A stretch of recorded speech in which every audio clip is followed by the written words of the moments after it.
ભરૂચથી સમાચાર મળ્યા છે કે જિલ્લાના આમોદમાં આમ આદમી પાર્ટીનું રસ્તા બનાવો જિંદગી બચાવો આ અભિયાન શરૂ થાય તે પહેલા જ અટકાયતની કાર્યવાહી થઈ છે।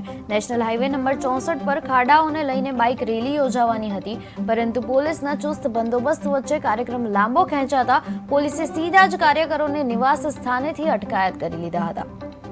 આથી સમગ્ર કાર્યક્રમમાં ફિયાસ્કો ફેરવાઈ ગયો હતો। પોલીસ તરફથી કાયદો વ્યવસ્થા જાળવવાનો દાવો કરવામાં આવ્યો છે, જ્યારે આમ આદમી પાર્ટી કાર્યકરોનો આક્ષેપ છે કે સરકાર જનતાનો અવાજ દબાવી રહી છે અને શાંતિપૂર્ણ આંદોલનને દબાવવા માટે તાનાશાહી પગલાં ભરવામાં આવી રહ્યા છે।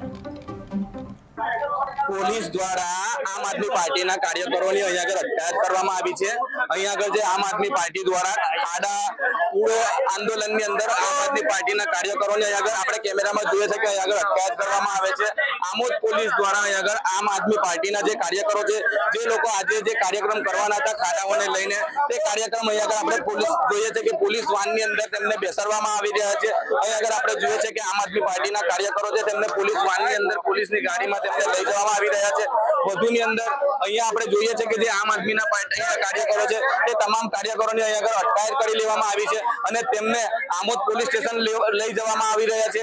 આ જે કાર્યકરો છે તેમને લઈને આજે ઉગ્ર આંદોલન કરવાની ચીમકી હતી, પરંતુ અહીંયાથી જ આમોદ પોલીસે તેમની અટકાયત કરી લીધી છે અને આ આંદોલન ઉપર બ્રેક મારી દીધી છે, કારણ કે આ હાઈવેનો રોડ હતો, તેને લઈને કોઈ મોટું ઘર્ષણ ના થાય, જેને લઈને આમ આદમી પાર્ટીના અહીંયા આગળ કાર્યકરોની અટકાયત કરી લેવામાં આવી છે અને તેમને 2 ગાડીઓની અંદર ભરીને આમોદ પોલીસ સ્ટેશન લઈ જવામાં આવી રહ્યા છે।